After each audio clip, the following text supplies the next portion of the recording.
wiil Cabdi Cali waxay ka tirsantahay ciidanka kumaandooska xoogga dalka ee Danab waxay dhowr neef oo ari ah ku wareejisay dhalinyaradii ka soo goostay maleeshiyaadkii ay qaladay dowladda Kenya si ay u dhibaateeyaan shacabkooda Soomaaliyeed ee ku dhaqan magaalada Balad Xawo ee gobolka Gado kuwaasi oo qaab dhuumaaleysi ah ku jooga haatan gudaha dalkaasi Kenya balse qaar ka mid ah ayaa garowsaday inaysan sax ahayn in shacabkooda loo adeegsado isla markaasna isku soo dhiibay ciidanka xoogga dalka Soomaaliyeed ee ku sugan Balad Xawo haatan waxay ku sugan yihiin dugsiga tababarka ciidanka xoogga dalka ee Generaal Dhagabadan magaalada Muqdisho halkaasi oo lagu dhaqan celinayo waxaana ay ku heestaan nolol ka wanaagsan tii horay ay ugu sugnaayeen wiil Cabdi Cali oo ka tirsan ciidanka xoogga dalka gaar ahaan kumaandooska ayaa go'aansatay inay dhiirigeliso walaalaheeda Soomaaliyeed ee isku soo dhiibay ciidanka xoogga dalka waxaana ay ugu deeqday 5 neef oo ari ah deeqda ariga ah waxaa ka gudoomay gudi ay iska soo xuleen dhalinyarada haddaba waatan wiil Cabdi Cali oo ka mid ah askarta xoogga dalka gaar ahaan kumaandooska Danab oo ka hadlaysa sababta ku dhalisay inay deeqdan ariga ah soo gaarsiiso dhalinyaradan lagu dhaqan celinayo dugsiga Generaal Dhagabadan bismillaahir rahmaanir rahiim anigoo ah magacayga wiil Cabdi Cali Faarax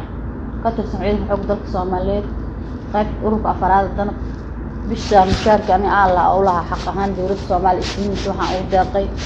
nimanka walaalahay Gado iska soo dhiibay aad iyo aad aan u faraxsanahay in dawladda Soomaaliya isku soo dhiibaan ayaga in badan ka dambeeyo insha Allah Duubow Cabdirashiid oo ka mid ah dhalinyaradaasi ayaa goobta ka hadlay oo kaga mahad celiyay wiilo deeqda ay soo gaarsiisay bismillaahir rahmaanir rahiim anigoo ah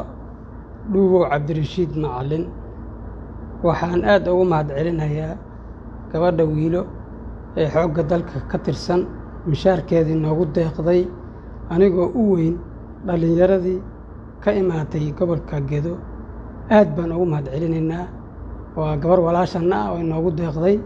waad mahadsantihiin gaashaanle sare Sheekh Xuseen oo ah taliye ku-xigeenka dugsiga tababarka ciidanka xoogga dalka ee Generaal Dhagabadan ayaa halkaasi ka hadlay waxaan aad u bogaadinayaa gabadha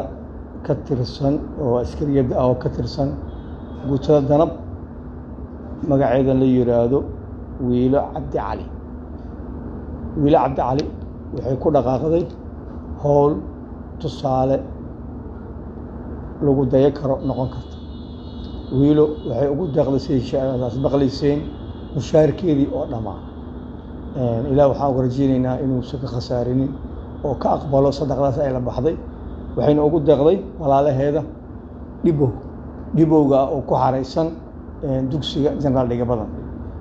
sad arkaysa waxa ka gudoomay ninka ugu weyn taas waxay nagu gelinaysaa anaga dhiirigelin oo tahay serjito in ay soo noqonayso